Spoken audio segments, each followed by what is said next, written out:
This afternoon's panel, uh, in our pre-conference promotion, was getting a lot of attention.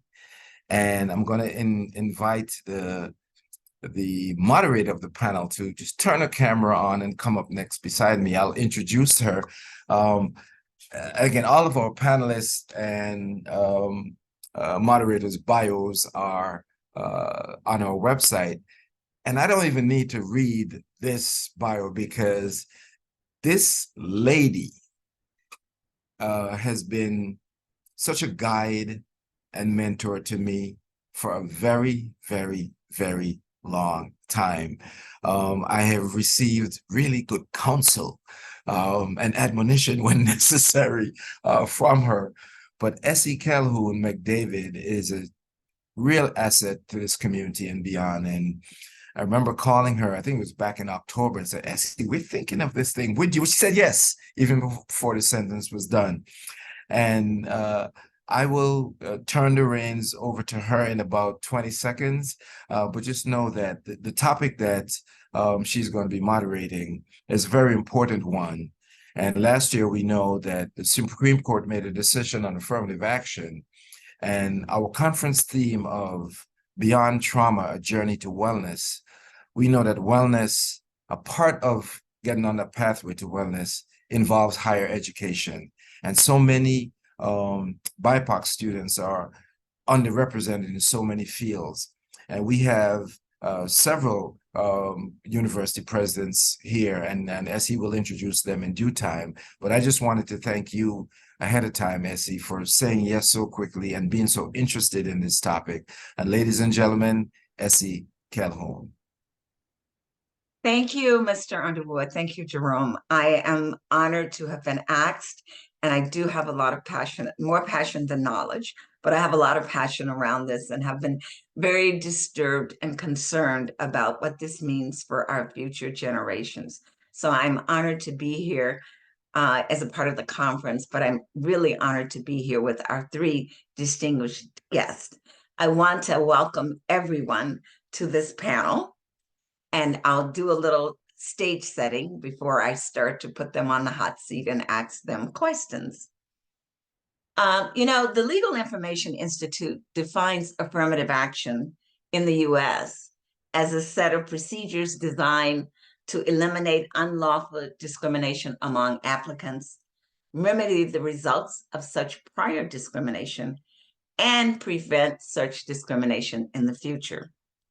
Affirmative action has been historically an instrument that colleges and universities can use to ensure that students of color receive their fair consideration for admissions, considering the systemic barriers that we all know they face, including underinvestment in schools that students of color attend, inequities in access to advanced coursework, and non-academic factors that overwhelmingly advantage white and wealthier applicants.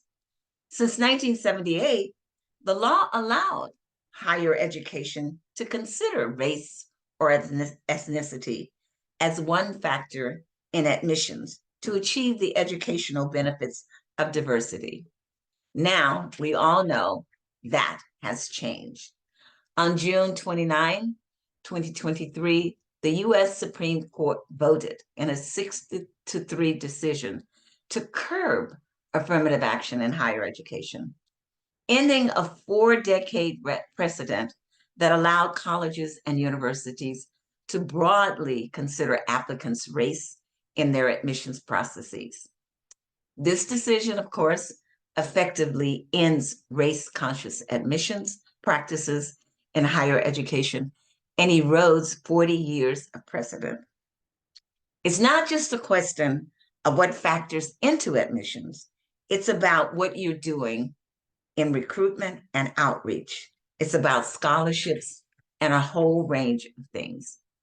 A key question for us in the context of this conference is, what will our higher education institutions do relative to the need for more BIPOC individuals in the vast number of underrepresented fields of study, many of which impact our social, emotional, and physical health.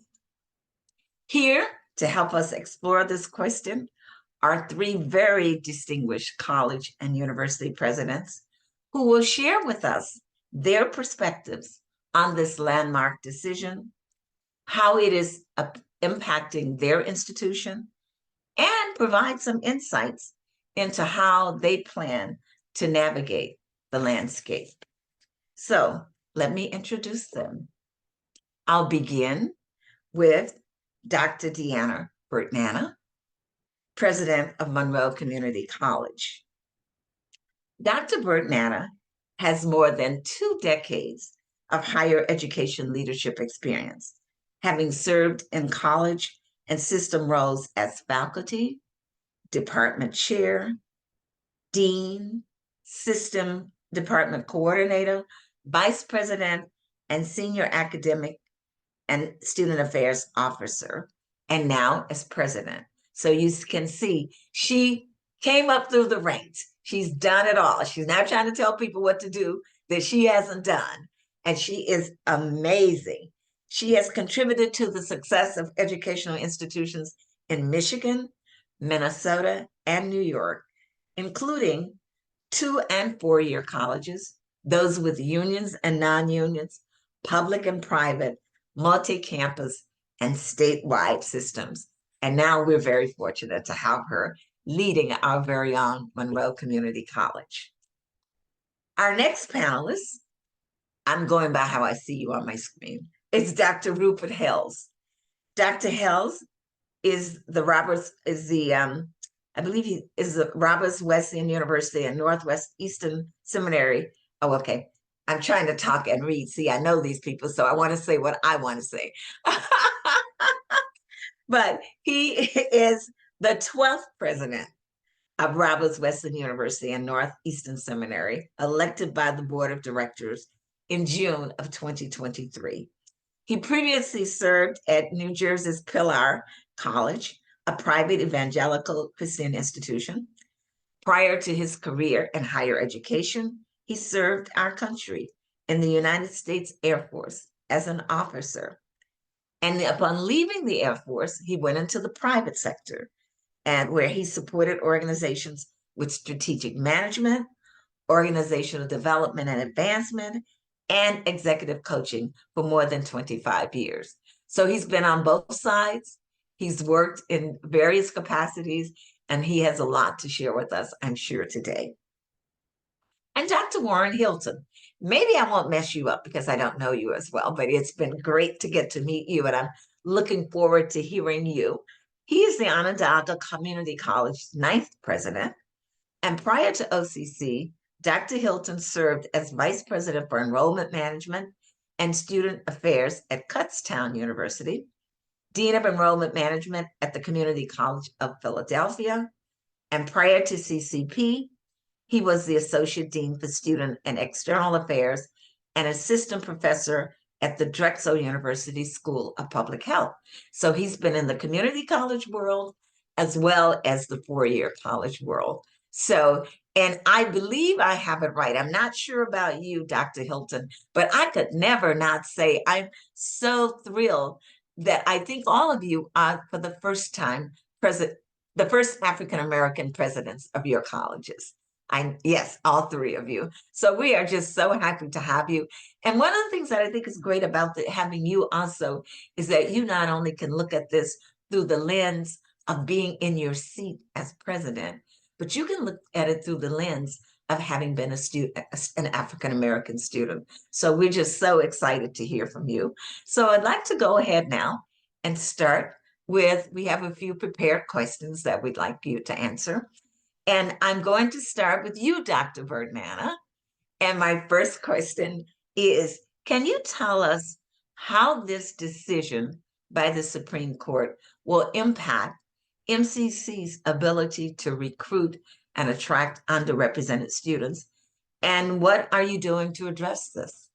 Well, thank you, Jerome, and thank you, Essie, for the invitation to contribute to such an important conversation and to be graced by the presence of my colleagues. I think both Dr. Hill and Dr. Hilton know how much I think so highly of each of them.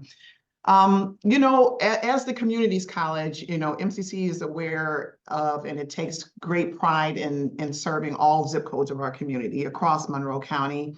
And race has never been a criterion for admissions at our institution. And so the recent decision of the Supreme Court does not directly impact or initiate a change for MCC in terms of our recruitment practices, which remain to be very, very robust. And we have seen success even in terms of the increased enrollment that we experienced in fall of 2023. Just this past fall, our enrollment went up nearly 3%. And we are seeing an increase in African American students. That enrollment on its own was 9.6% over the prior year. And what's really particularly interesting about this enrollment is if you then look at that by gender, you would see that our African American male population enrollment increased by over 18% over the prior fall. And so that's a growth area. And what we're seeing nationally is a very concerning landscape for African American males. And it's also the first time in the history at MCC that the degree-seeking student population is now majority minority. And these trends continue to increase or hold true for the current semester that we're starting here, which is our spring semester, and that our enrollment is outpacing our budgeted targets as well. So for us, we have not seen a decline in the enrollment. And there is some general consensus, although there is still some debate of how the ruling applies to scholarships. And so we lean into the expertise of lawyers to help us to truly interpret that. But based on the information that we have at this time, we have not discovered any questions or violations of the law across any of the practices of our college, nor our community, our foundation with the MCC Foundation, which helps to allocate scholarship funding to students. So we're fully in compliance with the federal and the state laws for recruitment, for admissions, and other related practices. And so we could generally say that it's business as usual for MCC, but where I have seen some changes is in the public's awareness of the importance and the significance of community colleges as a pathway for upward social and economic mobility for students interested in transferring from a 2 to a 4-year institution. And perhaps, maybe now more than ever, our 4-year partners also understand the significance of the community colleges as partners along with them to help its citizens be able to start and gain an affordable education toward family-sustaining wages. Thank you, Dr. Bernana. That's really exciting. I'm glad to hear, always glad to hear about an increase in enrollment. One of the things that I've read is when they're talking about implications of what might happen to this is that someone said, well, the number of students of color applying to college might decline as a result. And certainly that's not a result we want to see. And we want to see this continued uptick of students coming to college and us find them a way to ensure. So I'm going to move now to Dr. Hales and ask you to address the same question for us, please. We can't, you're on mute. There we go. Thank you so much. I am so privileged to be here and to be able to answer these questions. I'm going to follow up with Dr. Bernana in terms of her evaluation of this ruling. For Roberts Wesleyan, just like Dr. Bernana, we didn't see or will see major impact as it relates to Roberts Wesleyan University. I approach it from this perspective as I started to look at the ruling and do a little bit more digging as it relates to affirmative action and history. The fact of the matter is when we're talking about getting students into school, there are two things that I personally would think about. The first thing I would think about is getting them into school through admissions. The second I'll think about is the funding part, the financial aid part of things. The ruling by the justices applies to admissions, and Dr. Burton kind of hinted at that. And so at the admissions level, we recognize and know that race and socioeconomic status are the biggest predictor towards what we call SAT scores. And if you know, basically SAT scores have been used and tests have been used as a way to bring folks into institution. The fact of the matter is, if your race and socioeconomic status applies to a certain category of people, the majority. And so if you're focusing on SAT scores, you focus on that, then you're going to have more of a majority community than one that includes BIPOC population. As a matter of fact, Soares in 2012, in his book called The SAT Wars, the case for test optimal admission indicate that GPA and high school grades are the highest predictor of success within colleges. Not only that, Walker in 2009 kind of went a little bit further and says, if a student from a lower socioeconomic status and also the environment in which they are not in the very best shape, they're more likely to be successful in college. Thirdly, same person, there's Bowen, McPherson, and others indicate that students, if you have a good high school grade, you're going to be more possibly successful. So why bring this up? If you change your admissions criteria to stop focusing on SAT scores and focus on test optional, where somebody can say, okay, I have a higher high school grade, then the possibilities are you're going to get more people of color. What has happened to us? And look back on the data for Roberts Wesleyan since 2017 to 2023, where we are now, we have seen an increase in our BIPOC population by 20%. So we've seen the increase in that when we shifted our strategy from focusing on, okay, let's just focus on this is the SAT scores that what we need. Because if you focus on that and you look at the socioeconomics and look at the race, you're going to have what basically the focus being on essay test scores. We have switched, and with that switch, we have seen a particular increase. And so for us, we're just going to continue the way we are, focusing on, hey, adjusting our intake criteria, but also making sure that when students come here, they can be successful in what they do. So it's not only bringing them in, but also focusing on how you're going to make them successful. Being successful, and this is my final point here, is then if you look at the financial part of this thing, before also it was focused on the test taking area, but if you adjust it based on test optimal option admissions, then you'll be able to, as a BPOC student, say, okay, I want to focus on my grade being the criteria. Then we find that our students the BPOC student get a higher portion of financial aid, to the point that we have what we call a Roberts Wesleyan New York Promise, which says if you're getting a federal Pell Grant, we'll be able to fund you fully. Summary, hasn't as much impact.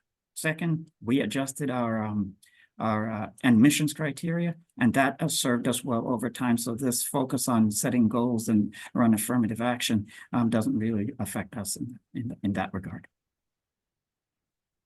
Thank you, Dr. Hells. I'm really hopeful that this is going to be the big surprise around the country, and that people are going to find that, we know how to navigate this, and that's what we've always had to do, and that it won't have the impact that the designers might have thought it would have.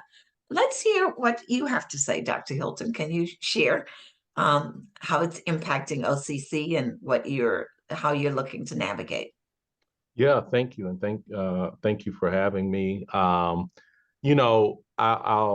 echo what my colleagues have said, and certainly the enrollment situation at Onondaga Community College is very similar to what Dr. Burton described at Monroe. So we're not seeing the effects of it at this time, and I do share that optimism that you have that maybe it is a different time than, you know, a quarter of a century ago when places like California banned this in the admissions process. And then you can go back and look at the history when that ban happened, that, you know, folks in California, and I believe they were part of the testimony, the Supreme Court testimony last year, saying that they saw, you know, what I'll stop short of saying devastating, but detrimental effects at their institutions in terms of the individuals from underrepresented minorities.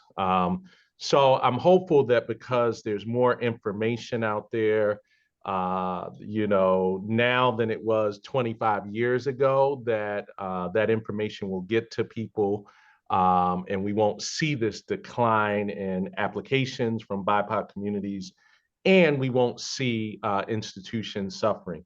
Certainly, as community colleges, even, you know, before this ruling, we saw that community colleges served an overwhelming, a good majority, I'll say, of underrepresented minorities. You know, it's a wait and see thing. I will tell a quick story. One of, you know, being a first generation college student, I went to a state school in Western Pennsylvania. And I went on what was considered then an affirmative action scholarship, right? So I show up on the campus in a rural area. I'm originally from Philadelphia, an urban area. And about a month in, I was sitting in the cafeteria, and a young man and I talked, and he was white. And, you know, I was just so proud that I had gotten this scholarship that I blurted out that I was here on a full tuition scholarship. And I explained to him what it was. And he said, "Oh, you're one of the people who took a scholarship from my friend." And I said, "What do you mean?" He said, "Well, because of affirmative action, I have a friend who couldn't come here because he couldn't afford it." And it struck me, you know, really as the, you know, the way my parents raised me, I felt bad. You know, I was like, wow, I didn't know. But in reality, when I did a little bit more research as a student who had a very good GPA coming out of high school, I didn't take a scholarship from someone else. The reality of it is I would have never been able to go to that institution without that scholarship. Fast forward some 20 years, and I'm running enrollment management and student affairs at a state institution in Pennsylvania.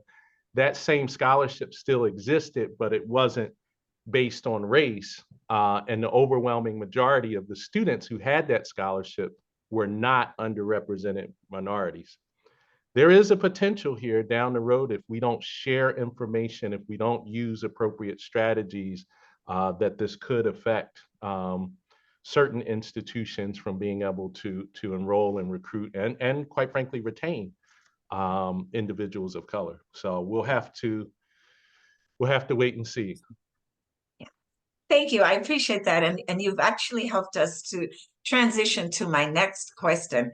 But I will comment just a little. I serve on the board of a private institution and on their diversity committee. And so if our president was sitting here, I think it would be a little bit of a different kind of dialogue in terms of how it impacts those institutions that are very competitive, don't have as broad of an admission policy, and have been making efforts to ensure that they use you know, other means of to increase the diversity.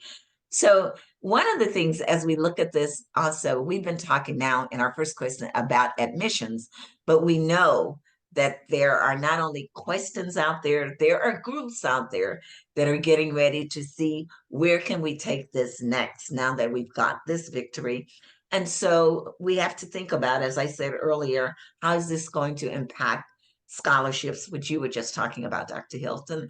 How is it going to impact some of the other initiatives that we have at our institutions to support our students once they're here? So can you guys give us either your perspectives on that or what you are planning to employ as strategies to maintain your commitment to other DEI initiatives that you have at your institution? Okay, and I guess I should call on someone. So Dr. Hales, we're gonna go with you first this time. Okay, great. So I recognize and know that this ruling could have, and I use the term subconscious and conscious impact. At Roberts Wesleyan, one of the things we have done, critical things we've done back in 2020, in 2017, we changed our admissions policy, but in 2020, we put together what we call the Racism in Enrollment Advisory Board in 2020. And the intent was to get community leaders, get faculty, get people of color and staff to examine our enrollment process to see if there's anything there that's creating hindrances to getting BIPOC people into our institution. It was an intentional activity that we focus on.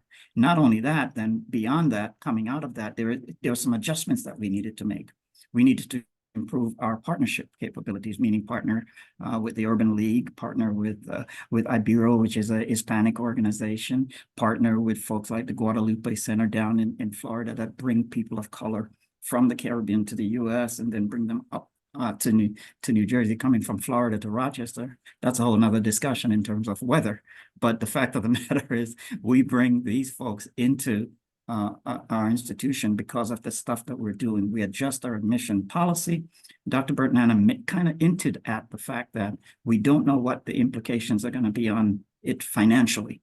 What we have done, our TUG financial aid model, we made it a merit-based test optional academic scholarship, which means we try to focus less on the SAT scores, but focus more on how has this student been a good student prior to this. Now, we know that there's what we call a slippery slope.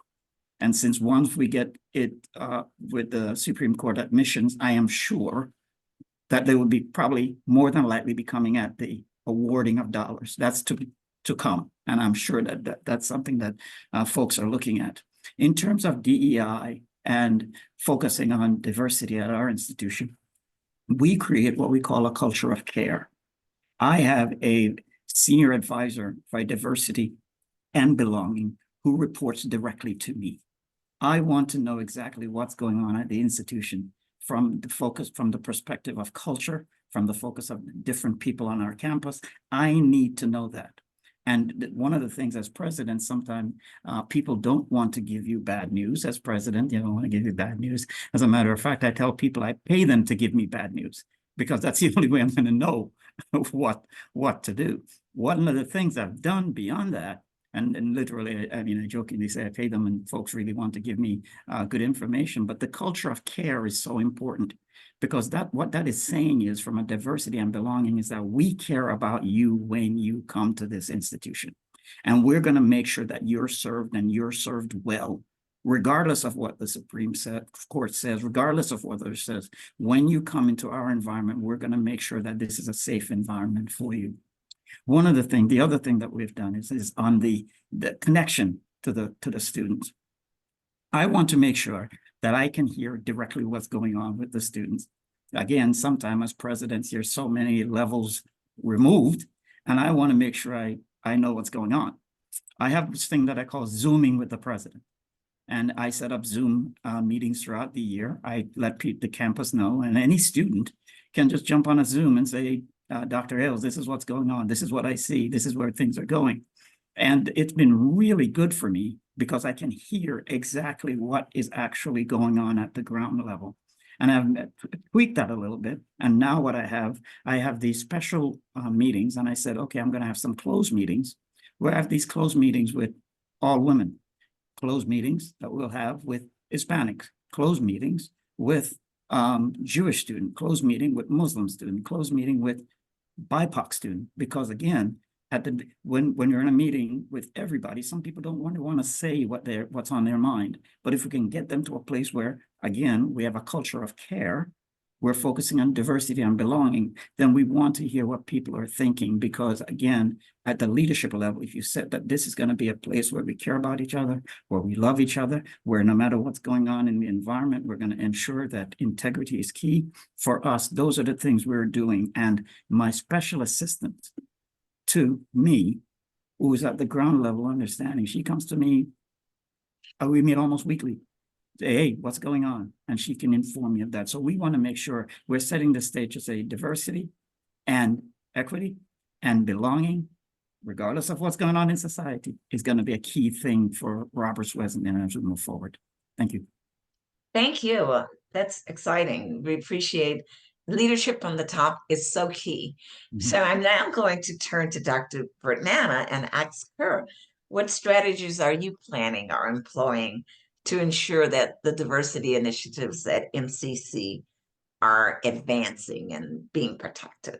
Oh, well, thank you. And Dr. Hills certainly offered some really important things that we're also doing at our college, including making sure that we hear directly from students. I'm thinking of the that we meet on a regular basis. We being myself and the leadership, the executive leadership of our college meets regularly with student government. And it's an exchange. It's an exchange of what's happening from the student perspective that we get the benefit of, and then also making sure that our students are in the know about happenings or things that they should want to weigh in about as well. So that's very, very exciting that we have this structure that is inclusive, shared governance being inclusive at our institution of our students very intentionally. And I think we're all very fortunate to live in a state. I personally feel very blessed to live and serve in a state which prioritizes belongingness and inclusion for its citizens. And DEI remains a priority for our governor, and it remains a priority for the chancellor of our system, Dr. John King. And so that makes it possible to prioritize and strengthen the efforts that we've already committed to as an institution. And one example of this is in the fall of 2022, we listened to over 200 stakeholders, that's in addition to our employees, as well as over 60 listening sessions to develop our new strategic plan, which is called Vision 2027. And within that plan, you would see the first in the history of Monroe Community College that a DEI statement was included as a priority of our strategic plan. And that signifies an understanding of the critical importance of DEI, not only to our institution, but to higher education in general. But it also anchors our commitment of fostering it at MCC. And that DEI statement is the catalyst for the development, which is now underway, of our latest diversity, equity, and inclusion plan for our institution. And so that plan is under development. It's having input from a broad audience of stakeholders.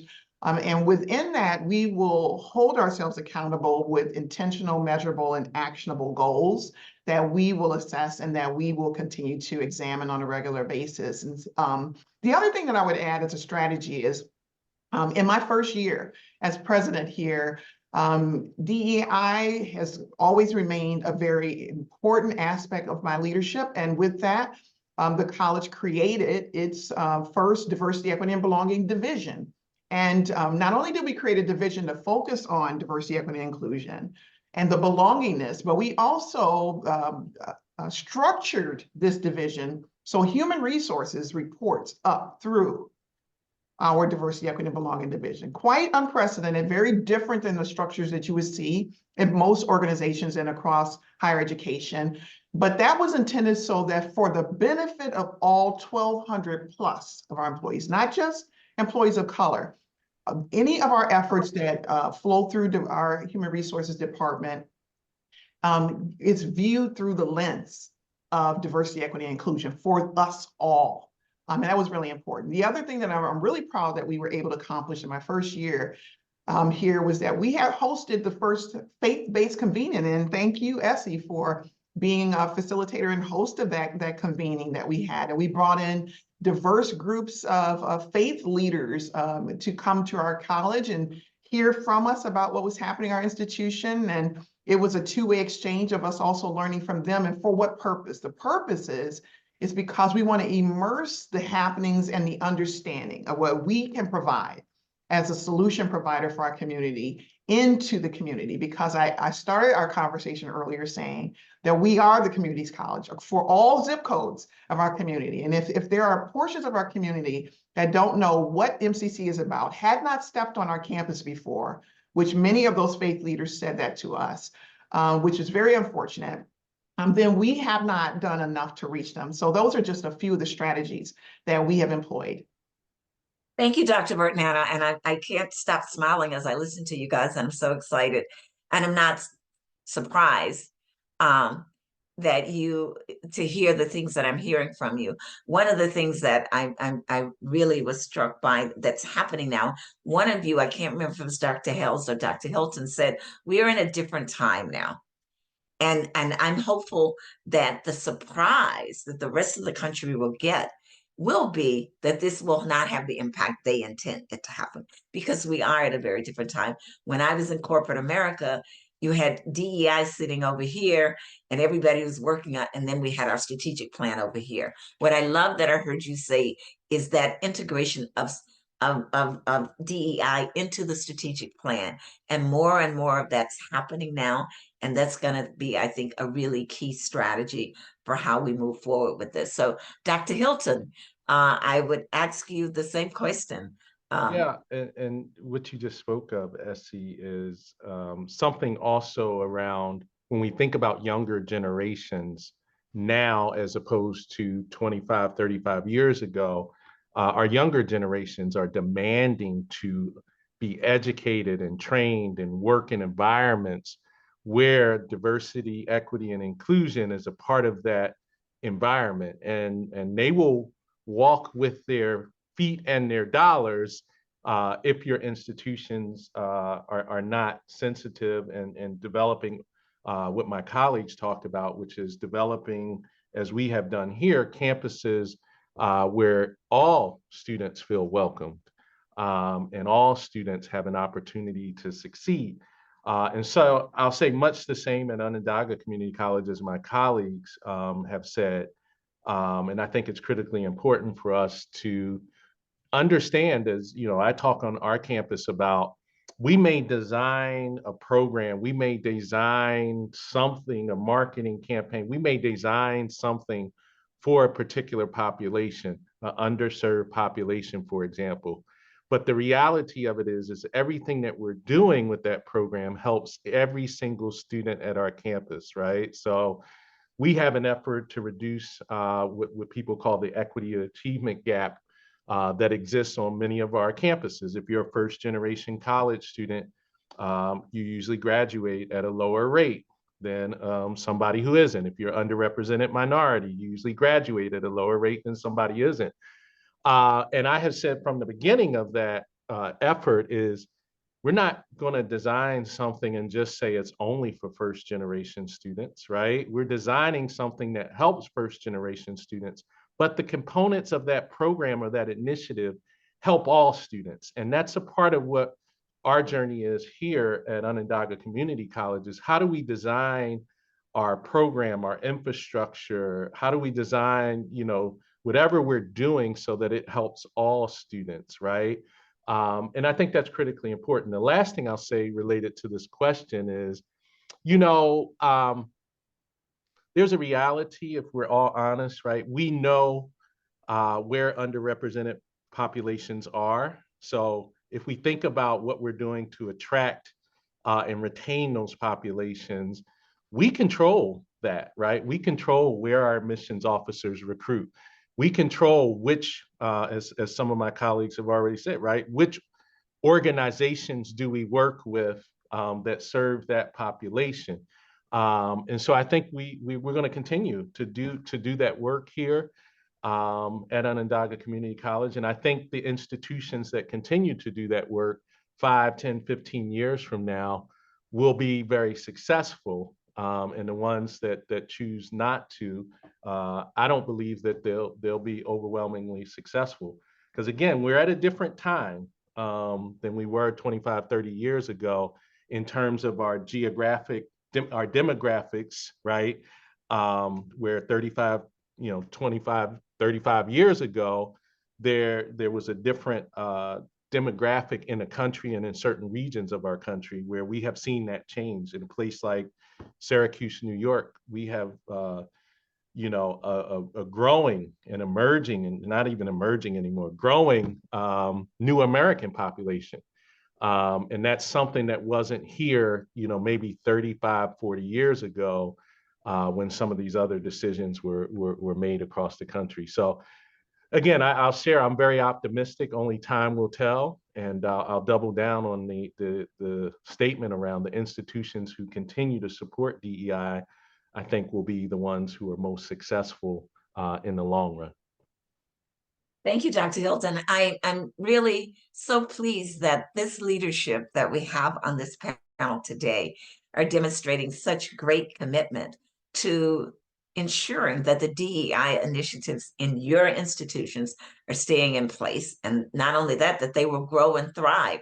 And for those of us who have an opportunity to impact other institutions, that's our job. That's our role now, is to ensure that.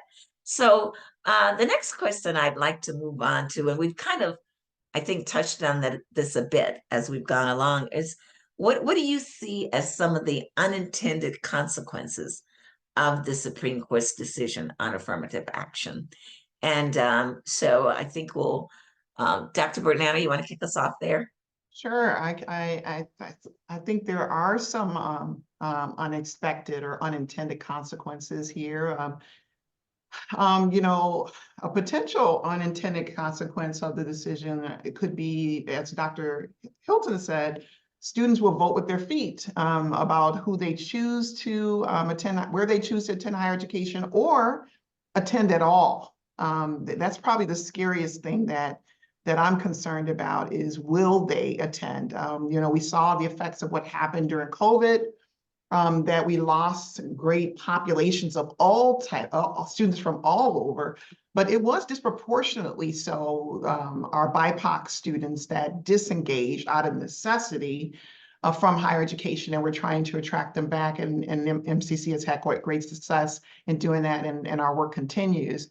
But we know that accessibility to post-secondary education changes the lives by improving the quality of life and the economic mobility of citizens, and not only just for those students, but for generations. It's that gift that keeps on giving. And so if you think about that, if I as a student engage, then the benefit that spreads abroad to the members of my family and the members and the citizens on my block, and all of this, and it kind of just keeps giving itself to others. But there's another aspect that potentially could be at jeopardy, and it's the academic argument that we could make, because there is a benefit to being educated, and the benefit of having diverse perspectives that contribute to that learning experience for all students that are in that space, wherever that space may be, regardless of learning modality. And that learning translates outside of the classroom. So it affects your citizenship and what the things that you learn, and it affects your employment, and it affects the people that you work for and with. So by not believing that higher education has value, and that is that risk there, if I have to choose, you know, they don't want me there, or whatever interpretation a person might have, or that it's out of reach, I can't attain it. There is an unintended consequence for the communities that we serve. There's an unintended consequence for the robustness of the economy in the states where we serve. And so we want to produce and have citizens that are capable of thinking and contributing in positive ways. And the research shows also that public safety and levels of crime are directly proportionate to the level of educational attainment. So if we care about public safety, if we care about safe communities, then we need to make sure that this remains extremely accessible. And then there's the whole aspect of, you know, employers are seeking, Dr. Hilton talked about this in his comments just moments ago. Employers are seeking to recruit diverse populations for their places of work, and will there be difficulty for them achieving their own goals? And so what is this kind of experience that just sort of continues to flow and have ripple effects in that way?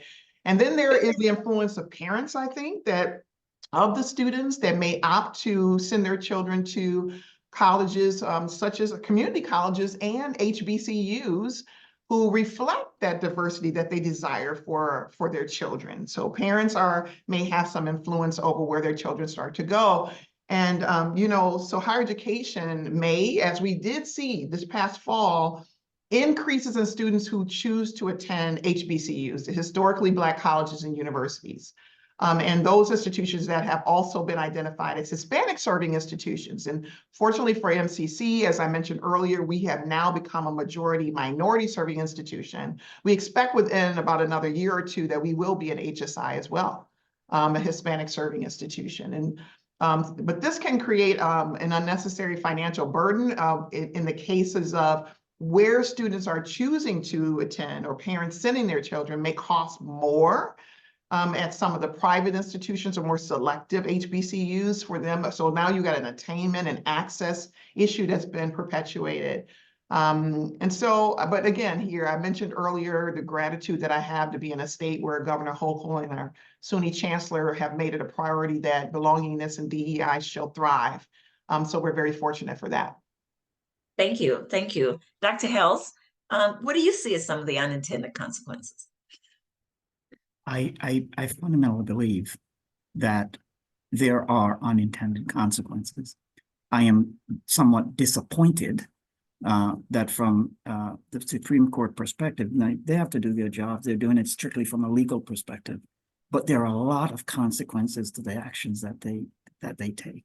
As I was scribbling down, I scribbled down about close to about 6 different consequences that I see, and some of it I got from some researchers at MIT and Harvard. The first one is, and Dr. Bertinelli mentioned a few, is the first is that the majority population, if the intent of the removal of affirmative action is to level the playing field, unintended consequences that you're going to have the playing field increase on the majority population. That's the first thing.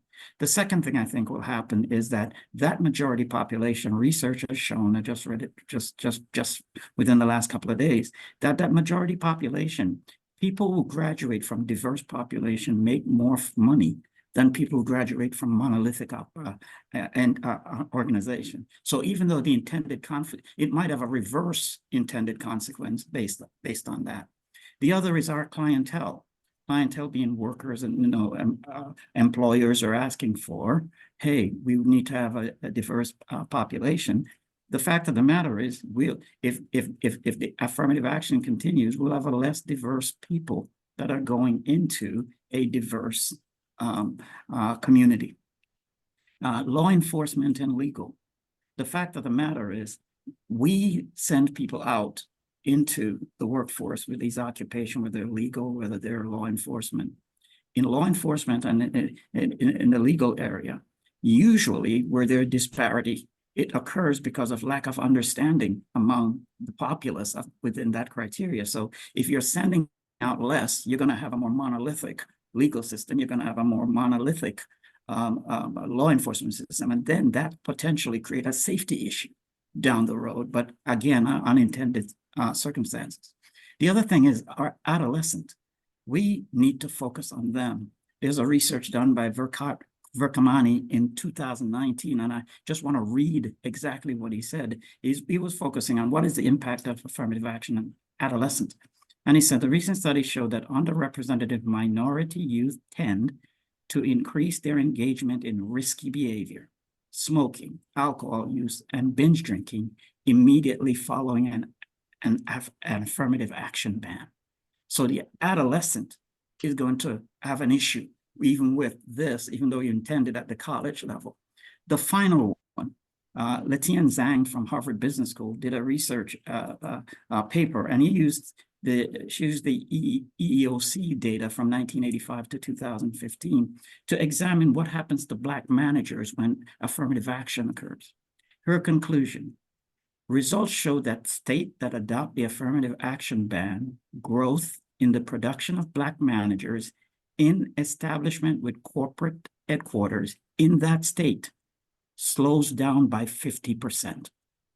So the fact of the matter is, you make this decision that you think it's impacting just the university. It has major impact across university, colleges, our society, our culture. And so there are unintended consequences to these actions. And so for us as institution of learning, and thank God that Dr. Bertinelli, thank God that Dr. Hilton says, hey, we're still focusing on DEI, no matter what. And that's kind of why I say, no matter what happens, we need to focus on that, because even though these things are happening, folks might not understand the unintended consequences. We understand it, and we have to ensure that that pipeline keep going. Those are some of the unintended consequences that I've seen.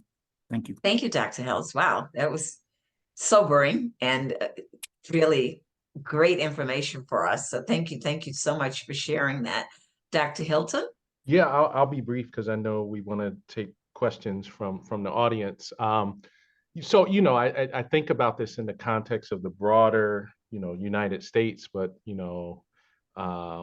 we're here in upstate New York, and I think about all of the news that is happening right now in upstate New York, right? One of the biggest things, the Buffalo, Rochester, Syracuse tech corridor, right? And the potential of millions and even billions of dollars pouring into upstate New York to be a tech corridor, right? What, business and industry is telling us as higher education is, if we see an expansion of the need for jobs, right? We have workforce development needs. They have already figured out through their data analysis that they need everybody, right? No population can be left out. And so I often talk about it, here at OCC, it doesn't matter whether you have $0 in the bank account or $1 million. Doesn't matter if you had experience at the State University of New York institution or the State Penitentiary of New York institution. You have an opportunity to be a part of this economy. And I think that's part of what my colleagues were alluding to, is that if we don't keep our eye on that, the unintended consequences that we've seen in the past after rulings like this will affect our economy and our vitality. The other thing I'll talk about just quickly is one unintended consequences that we're seeing at colleges and universities already. If you go to the Department of Education, the Office of Civil Rights, there are a couple organizations that have already reached out to say, you have scholarships for females. And because of the court's ruling, guess what? That is not acceptable anymore. So it's not just about race. Now they're saying, well, now we're taking a look at things like gender, and you can't have anything that supports one gender or one sex or another. And when we think about, upstate New York and the proliferation of engineers and things like that, and the importance of women in STEM, if you have organizations now opening the door to say it's no longer acceptable to have a scholarship for women in STEM or women in any field, then guess what? That's going to be an unintended consequences down the road. I've talked to some colleagues down in Florida who are, they're thinking about, they have certain programs for special populations, people with disability, veterans, things like that. And they're a little nervous because they're like, will they come for us because we have this really great program that's focused in on veterans? Will they come for us in 5 or 10 years and somebody who's anti-military start to say, this is not acceptable? So again, I'll go back to what I said earlier, time will tell, but those are some of the current unintended consequences. And then, we'll have to see if some of these other things play out down the road where, any particular group now that has a special program or a scholarship is going to be, not able to have that benefit. So, yeah. Thank you. Before we get to, I do have a final question for your closing statement. But before we get to that, we have a question that's come in from our audience, and I would like to pose that question to you. And I know you just finished speaking, Dr. Hilton, but I am going to ask you to kick this off after I read this question to you. Okay. Absolutely. So the question is, to what level, if any, have you experienced resistance from faculty or staff on the diversity inclusion journey within your college, and how was it handled or addressed? Yeah, very good question. And, I think this question has been around for a long time, right? everybody has a diversity of opinion and perspective on, should you focus on DEI? Should you not focus in on DEI? And, the way that I like to handle it is, let's talk about facts, right? We can talk about opinion, right? I don't think we should focus in on this, or we should focus more on DEI, or, this issue is more of a problem. We can talk about those opinions, but what are the facts? And I think that's what my colleagues and I have been talking about. There's some things that are factual, right? We have employers telling us they want diversity in their workforce. We have some facts that we know that Dr. Hales has so eloquently cited from research. What happens after these type of rulings? Those are facts, right? And I try to talk more about the facts and how we can mitigate the potential consequences related to those facts, so that our institution remains viable, right? So anybody who works at Onondaga Community College, they wake up in the morning wanting our institution to be viable for years and years to come. And that's the same on any college campus. The employees want to see the institution survive. And so I just address it from a factual standpoint, because everybody's entitled to their opinion. That's what makes our country great, is free speech. You're welcome to your own opinion. You should be able to express it, and we should be able to have a conversation about it that's based on factual evidence, and that's based on keeping our institution viable. Dr. Bertnana, would you like to share your thoughts on that question? Yeah, and Dr. Hilton needs no follow-up. I've come to know him to be that way. Is that why I instinctively, I realized that I think I was leaving him last, and I was like, whoa, you can't do that. No, no. In this panel, I am happy to be last. Excellent. But I would add this, because the important thing that came out of his comments was about, we cannot debate what the facts show, and for us that means the success of our students. And yes, the short answer to the question of the comment is yes. There are challenges. Yes, there are areas in which we have experienced direct and indirect, overt and subvert kinds of pushback, but overwhelmingly support. Yes, SUNY recently committed to general education outcomes that had DEI focus, and my colleagues, the faculty of our organization, are struggling with some, but not all, of their peers in moving that work forward.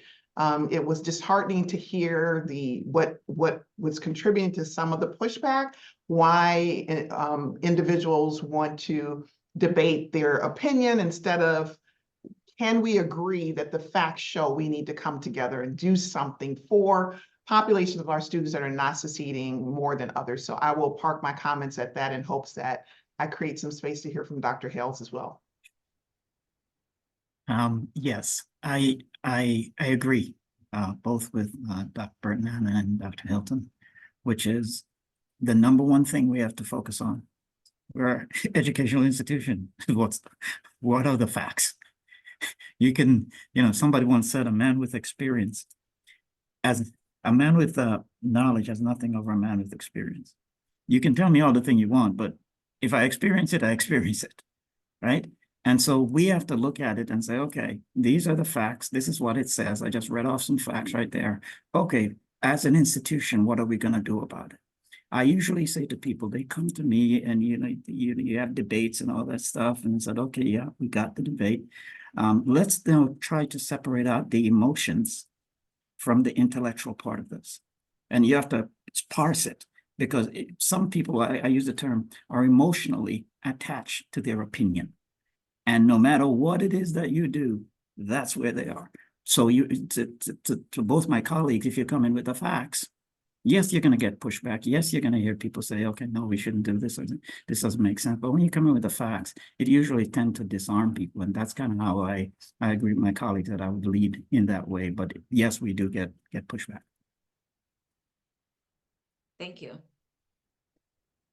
We have another quick question we're trying to get answered. I'm giving it preference because it's coming from the CEO of ABC. I'm not going to he's my employer, even though he's not paying me. So that question is, how does continued enrollment of BIPOC students in higher education lead to improved community wellness? Which is an awesome question, and that's we certainly want to tie this to the theme of the conference itself. So maybe you guys can give us some thoughts on that, okay? And Dr. B, you want to kick us off with that one? Dr. Bernana, I'm sorry. Yes, it's kind of a continuation of my earlier comments about the correlation between educational attainment and quality of life.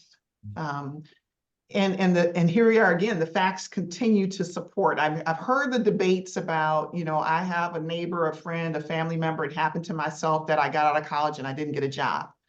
But the facts say that over the course of someone's life, they are going to have better access to employment, and that employment is going to lead to higher wages and better outcomes in terms of from an economic standpoint. The other is the educational attainment levels support individuals making healthy choices about their lives. When you have good information and you know what to do with the information that you have, you make better decisions about your life and you impart that to others, and therefore that benefits the entirety of your community. And then the last point that I made a little bit earlier is public safety. Health of individuals is a public safety crisis as well as rates of crime and mental health and lots of things that we should all care deeply about. And the inclusion of making sure that access is inclusive of individuals who are entering higher education, post-secondary education, through whichever path. I have two children, two biological children, one of which went through a very traditional path to higher education, straight into a four-year institution, and the other went vocational, and they're both being successful in their own ways. But educational attainment in and of itself is very, very important. And one of those children is uniquely abled. My language, what I choose to use, he's not disabled, he's uniquely abled. And so understanding how higher education encompasses and uplifts all members of a community with their unique abilities and unique ways of contributing, it certainly promotes the health of a community as well and overall wellness. So I really appreciate that question, the ability to comment. Dr. Hills? I believe that if we are trying to, and I look at it more from a spiritual standpoint, we're a Christian institution. And one of the things we focus on is character education, the #1 institution in New York for character education. That's how we have our model. And what we do is make sure that student, you get your education, you understand the intellectual part of things. Daniel Goleman in his book indicates that 66% of what we do is emotional, whereas 33% is technical. So the fact of the matter is you have to make sure that you're training your individuals that are coming out into society as well-rounded individuals. They're not going to be in college for 40, 50 years. They're going to come out into a community that is different, that is diverse, that everybody has different opinions. So you have to train them to understand when they get out into society, how do I react? How do I behave? What are the tenet, or what are the guardrails in which I should be operating ethically? And so it's really important if you can train them well here, and you can train the BIPOC students well here, and even all of our students well, when they go out into society. And one of the things they say quite a lot about Robert's Wesleyan students is that somehow something is different about them.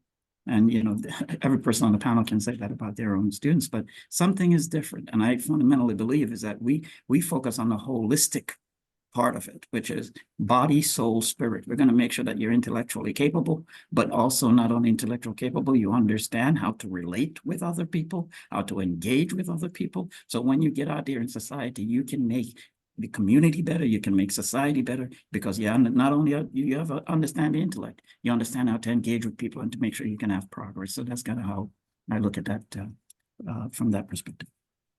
Thank you. We have about 8 minutes left, and I'm going to do something I maybe a little creative. I have 2 questions in the chat, and I have one question that was our closing statement for you. So I think I'm going to try to divide our time and ask between the 2 questions, and then ask one of you to do the final question. So I'm going to ask Dr.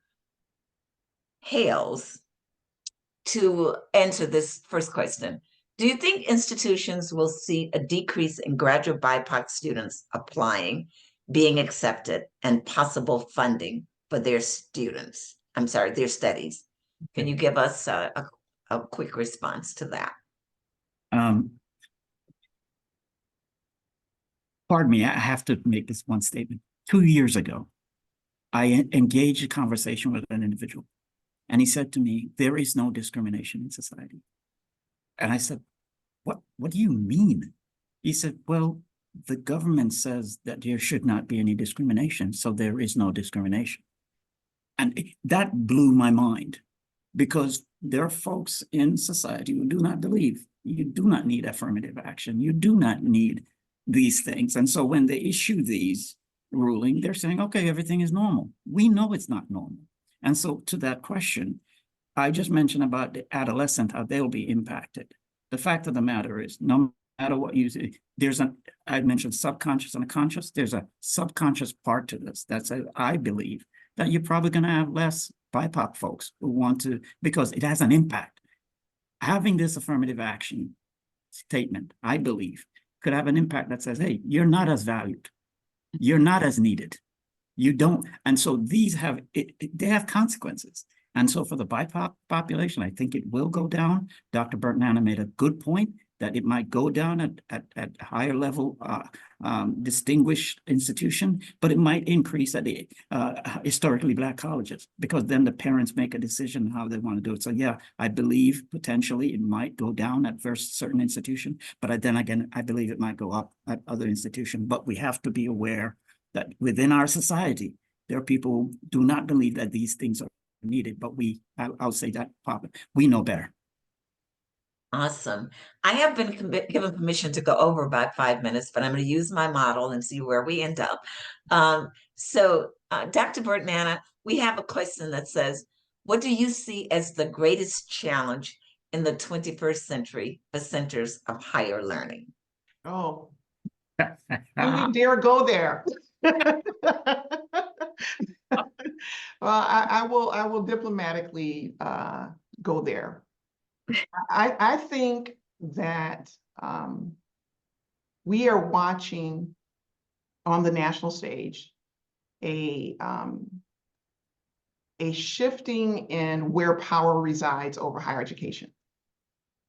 We're not only seeing this in terms of this particular decision that framed this conversation today about affirmative action, but we are seeing it play out about academic freedom, all sorts, manner of things where that squarely once rest within the discretion of not only the president or the provost of the institution, or even our beloved faculty. And so if you were to ask me what I believe are the challenges, or maybe potentially the greatest threat to higher education, it is the politicization of higher education. And I'll let my comments rest there for the curious minded to go determine how they might interpret that. Great answer. Thank you. We so appreciate it. And Dr. Hilton, I saved the closing question to you because I think in an earlier discussion, you might have been the one who surfaced this. So I will ask you, if you will share with us your comments on how this decision impacts the ability of higher education or your institution to provide the workforce employers will need for the future. Yeah, and I think, I think I'm going to stick around as long as I can, because I know we have a student panel next, and I'd like to hear their perspective on some of this, because I think they really will be, driving a lot of what institutions should do, because students will make that decision, as we talked about earlier, on where they want to go based upon how welcoming that environment is to them. But yeah, it's, the question is a good one. I think, again, another driver, as we talked about earlier, will be employers. And so, the mandate, if employers are giving, we think about what's important in terms of the economy, sustaining not only our region here in upstate New York, but across the world, across the country. Um, employers are going to, for-profit employers are going to drive the ship on some of this by saying, we need diverse workers. And again, there's facts that are out there that employers have had their data crunchers already crunched the data to say, if we don't have a diverse workforce, profits will go down. We won't be able to make enough revenue. We won't have enough employees, excuse me, to fill these positions. I think then they will be looking to institutions of higher education who can educate and train their future workforce. And they're going to be coming to us saying, this is what we need you to do. And I think that'll be a big driver of the conversation as well.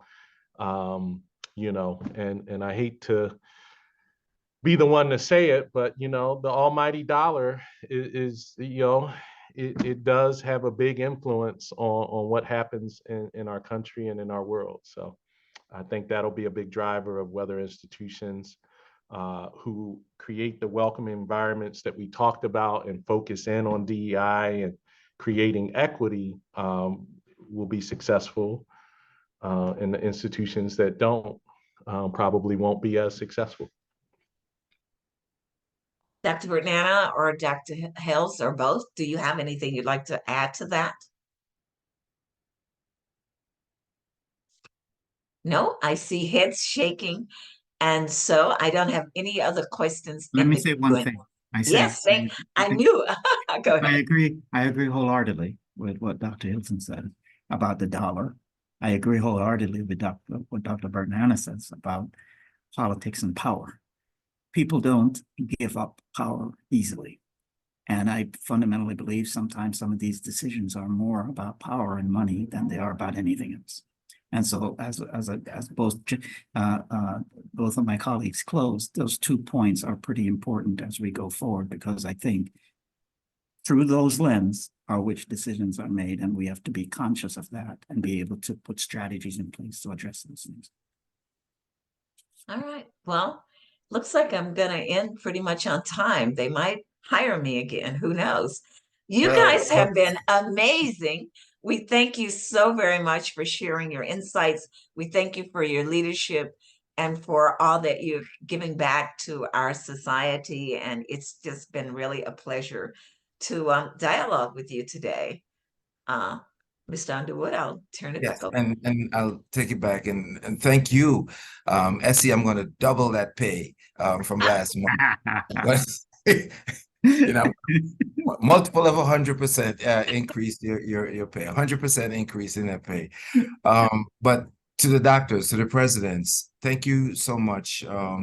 Very, very, very important topic. And before I let you go.